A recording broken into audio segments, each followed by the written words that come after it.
ಮುಖ್ಯಮಂತ್ರಿಗಳ ಪೀಠ ಸಿದ್ದರಾಮಯ್ಯನವರ ವೈಯಕ್ತಿಕ ನಿಲುವನ್ನ ಹೇಳುವಂತಹ ಜಾಗ ಅಲ್ಲ. ಆ ಜಾಗದಲ್ಲಿ ಕುಳಿತು ಮಾತನಾಡುವಾಗ ಎಲ್ಲದಕ್ಕೂ ಅಂಕಿಅಂಶಗಳನ್ನ ತೋರಿಸಬೇಕು. ಅಷ್ಟೊಂದು ಘನವೆತ್ತಂತಹ ಪೀಠ ಅದು. ಕಾಂಗ್ರೆಸ್ನ ನಾಸಿರ್ ಹುಸೇನ್ ಅವರ ಗೆಲುವು ಖಾತ್ರಿ ಆಗುತ್ತಾ ಇದ್ದ ಹಾಗೆ ಅವರ ಬೆಂಬಲಿಗರು ವಿಧಾನಸೌಧದ ಆವರಣದಲ್ಲಿಯೇ ಪಾಕಿಸ್ತಾನದ ಪರ ಘೋಷಣೆಯನ್ನ ಕೂಗಿದ್ರು.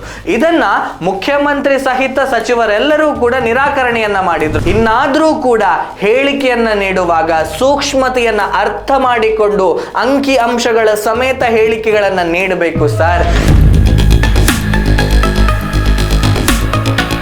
ನನ್ನ ವಿಧಾನಸಭಾ ಅಧಿವೇಶನದಲ್ಲಿ ರಾಜ್ಯಪಾಲರ ಭಾಷಣದ ವಂದನಾ ನಿರ್ಣಯದ ಚರ್ಚೆಯ ವೇಳೆ ಮೊನ್ನೆ ಮುಖ್ಯಮಂತ್ರಿಗಳಾದಂತಹ ಸಿದ್ದರಾಮಯ್ಯನವರು ರಾಜ್ಯದಲ್ಲಿ ಶಾಂತಿ ಸೌಹಾರ್ದತೆ ಇದೆ, ಆದರೆ ಕೆಲವೊಂದು ಕಡೆ ಅಪರಾಧಗಳು ನಡೆಯುತ್ತೆ, ಅಪರಾಧಗಳೇ ನಡೆಯಬಾರದು, ಆದರೆ ಅಪರಾಧಗಳನ್ನು ಮಾಡುವವರೇ RSS ನವರು ಅಂತ ಹೇಳಿಕೆಯನ್ನ ನೀಡಿದ್ರು. ಹೀಗೆ ಹೇಳಿದ ತಕ್ಷಣ ವಿಪಕ್ಷದಲ್ಲಿರುವಂತಹ ಬಿಜೆಪಿಯ ಸದಸ್ಯರೆಲ್ಲರೂ ಕೂಡ ಎದ್ದು ನಿಂತು ಈ ಹೇಳಿಕೆಯನ್ನು ವಿರೋಧಿಸಿದ್ರು. ವಿರೋಧ ಪಕ್ಷದ ನಾಯಕ R ಅಶೋಕ್ ಅವರು PFI ಮತ್ತು ಕಾಂಗ್ರೆಸ್ ಪಾಕಿಸ್ತಾನದ ಏಜೆಂಟ್ಗಳು ಅಂತ ಹೇಳಿ ಆಕ್ರೋಶ ಭರಿತವಾಗಿ ಮಾತನಾಡಿದ್ರು.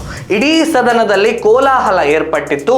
ಇದರಿಂದಾಗಿ ಮಧ್ಯಾಹ್ನ ತನಕದ ಕಲಾಪ ಈ ಆರೋಪ ಪ್ರತ್ಯಾರೋಪದಲ್ಲಿಯೇ ಕಳೆದು ಹೋಯಿತು. ಕಾಂಗ್ರೆಸ್ ಅಧಿಕಾರಕ್ಕೆ ಬಂದ ನಂತರ ಅಪರಾಧಗಳ ಸಂಖ್ಯೆ ಕಡಿಮೆಯಾಗಿದೆ, ಆದರೂ ಕೂಡ ನನಗೆ ತೃಪ್ತಿ ತಂದಿಲ್ಲ. ಇದನ್ನ ಶೂನ್ಯಕ್ಕೆ ಇಳಿಸುವ ಗುರಿ ನಮ್ಮದಾಗಿದೆ, ಆದರೆ ಅಪರಾಧಗಳನ್ನ ಮಾಡುವವರೇ ನೀವು ವಿಪಕ್ಷದವರು ಅಂತ ಹೇಳಿ ಸಿದ್ದರಾಮಯ್ಯನವರು ಹೇಳಿದ್ರು.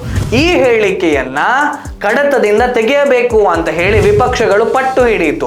2 ಬಾರಿ ಸದನ ಮುಂದೂಡಿದ ನಂತರವೂ ಕೂಡ ಗದ್ದಲ ಕೊನೆಗೊಳ್ಳದೇ ಇದ್ದಾಗ ಸಭಾಧ್ಯಕ್ಷರು ಮುಖ್ಯಮಂತ್ರಿಗಳು ನೀಡಿದ ಹೇಳಿಕೆಯನ್ನ ಕಡತದಿಂದ ತೆಗೆದು ಹಾಕಲಾಗಿದೆ ಅಂತ ಹೇಳಿ ಪ್ರಕಟಣೆಯನ್ನ ಮಾಡಿದ್ರು. ಆಗ ಗದ್ದಲ ಕೊನೆಗೊಂಡು ಕಲಾಪ ಸಾಂಗವಾಗಿ ನಡೆಯುವುದಕ್ಕೆ ಸಾಧ್ಯವಾಯಿತು. ಮಾನ್ಯ ಮುಖ್ಯಮಂತ್ರಿಗಳ ಈ ಹೇಳಿಕೆಯನ್ನ ವಿಧಾನಸಭೆಯ ಕಲಾಪದ ಕಡತದಿಂದ ತೆಗೆದು ಹಾಕಲಾಗಿದೆ ಅಂದರೆ ಅವರ ಈ ಹೇಳಿಕೆ ಸುಳ್ಳು ಅಥವಾ ಅಲ್ಲಿ ಪ್ರಸ್ತುತ ಅಲ್ಲ ಅನ್ನುವಂಥದ್ದು ಸಾಬೀತಾಗುತ್ತದೆ. ಇದು ಮೊದಲನೆಯದಾಗಿ ಎಲ್ಲರೂ ಗಮನಿಸಬೇಕಾದಂತಹ ವಿಚಾರ. ಅಪರಾಧ ಮಾಡುವವರು RSS ನವರು ಅನ್ನುವುದಾದರೆ ಸಿದ್ದರಾಮಯ್ಯನವರು ಅಧಿಕಾರಕ್ಕೆ ಬಂದ ಮೇಲೆ ಎಷ್ಟು RSS ಕಾರ್ಯಕರ್ತರ ಮೇಲೆ ಪ್ರಕರಣಗಳು ದಾಖಲಾಗಿದೆ, ಯಾವ ಯಾವ ಸೆಕ್ಷನ್ನ ಅಡಿಯಲ್ಲಿ ಪ್ರಕರಣಗಳು ದಾಖಲಾಗಿದೆ, ಪ್ರಕರಣಗಳ ತೀವ್ರತೆ ಎಷ್ಟಿದೆ ಅನ್ನುವುದನ್ನು ಕೂಡ ಸಿದ್ದರಾಮಯ್ಯನವರು ಸದನದಲ್ಲಿ ತಿಳಿಸಬೇಕಾಗಿತ್ತು. ಅದನ್ನ ಬಿಟ್ಟು ಗಾಳಿಯಲ್ಲಿ ಗುಂಡು ಹೊಡೆಯುವ ಕೆಲಸ ಮುಖ್ಯಮಂತ್ರಿ ಪೀಠದಲ್ಲಿ ಕುಳಿತವರಿಗೆ ಶೋಭೆ ತರುವಂತದ್ದಲ್ಲ.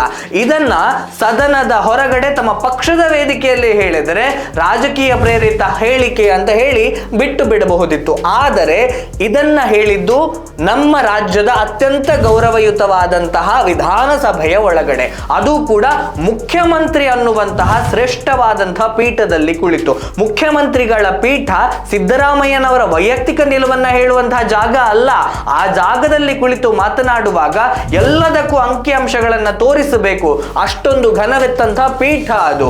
ಅದನ್ನು ಬಿಟ್ಟು ಗಾಳಿಯಲ್ಲಿ ಗುಂಡು ಹೊಡೆದರೆ, ಸುಳ್ಳು ಹೇಳಿದರೆ ಆ ಮಾತುಗಳನ್ನ ಕಡತದಿಂದ ತೆಗೆದು ಹಾಕಲಾಗುತ್ತೆ. ನಿನ್ನೆ ಆಗಿದ್ದು ಕೂಡ ಅದೇ. ಮುಖ್ಯಮಂತ್ರಿ ಸ್ಥಾನದಲ್ಲಿ ಕುಳಿತವರ ಮಾತುಗಳನ್ನ ಸಭಾಧ್ಯಕ್ಷರು ಕಡತದಿಂದ ತೆಗೆದು ಹಾಕುತ್ತಾರೆ ಅಂತ ಹೇಳಿದ್ರೆ ಅದಕ್ಕಿಂತ ದೊಡ್ಡ ಅವಮಾನ ಮತ್ತೊಂದಿರ್ಲಿಕ್ಕೆ ಸಾಧ್ಯ ಇಲ್ಲ. ಮಾನ್ಯ ಮುಖ್ಯಮಂತ್ರಿಗಳಿಗೆ ಒಂದು ಪ್ರಕರಣವನ್ನ ಇಲ್ಲಿ ನೆನಪು ಮಾಡಿಕೊಡಬೇಕಾಗಿದೆ. ಅದು ಕೂಡ ವಿಧಾನಸೌಧದ ಆವರಣದಲ್ಲಿಯೇ ನಡೆದಂತಹ ಒಂದು ಗಂಭೀರವಾದಂತಹ ಪ್ರಕರಣ. 2024 ಫೆಬ್ರವರಿ 27ನೇ ತಾರೀಕಿನಂದು ರಾಜ್ಯಸಭಾ ಚುನಾವಣೆಯ ಫಲಿತಾಂಶ ಪ್ರಕಟವಾಗಿತ್ತು.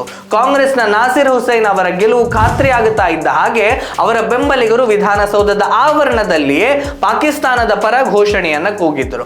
ಇದನ್ನ ಮುಖ್ಯಮಂತ್ರಿ ಸಹಿತ ಸಚಿವರೆಲ್ಲರೂ ಕೂಡ ನಿರಾಕರಣೆಯನ್ನ ಮಾಡಿದ್ರು. ಕೊನೆಗೆ FSL ರಿಪೋರ್ಟ್ ನಲ್ಲಿ ಅವರು ಆಡಿದ್ದು ಪಾಕ್ ಪರ ಘೋಷಣೆ ಅಂತ ಹೇಳಿ ಸಾಬೀತಾಯಿತು. ಇವರು RSS ಕಾರ್ಯಕರ್ತರ ಪ್ರಶ್ನೆ ಮಾಡಬೇಕಲ್ಲ.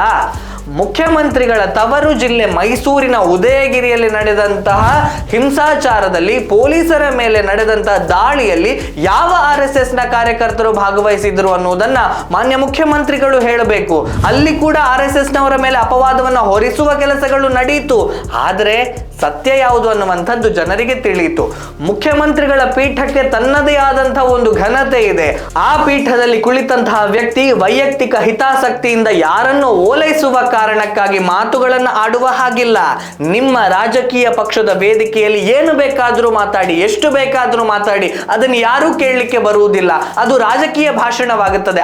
ಆದರೆ ವಿಧಾನಸಭೆಯ ಕಲಾಪದಲ್ಲಿ ಮಾತನಾಡುವಾಗ ಒಂದೊಂದು ಮಾತು ಕೂಡ ಮುಖ್ಯಮಂತ್ರಿಗಳ ಮಾತು ಅಂತಾಗುತ್ತದೆ. ಹಾಗಾಗಿ ಇನ್ನಾದರೂ ಕೂಡ ಹೇಳಿಕೆಯನ್ನ ನೀಡುವಾಗ ಸೂಕ್ಷ್ಮತೆಯನ್ನ ಅರ್ಥ ಮಾಡಿಕೊಂಡು ಅಂಕಿ ಅಂಶಗಳ ಸಮೇತ ಹೇಳಿಕೆಗಳನ್ನ ನೀಡಬೇಕು ಸರ್.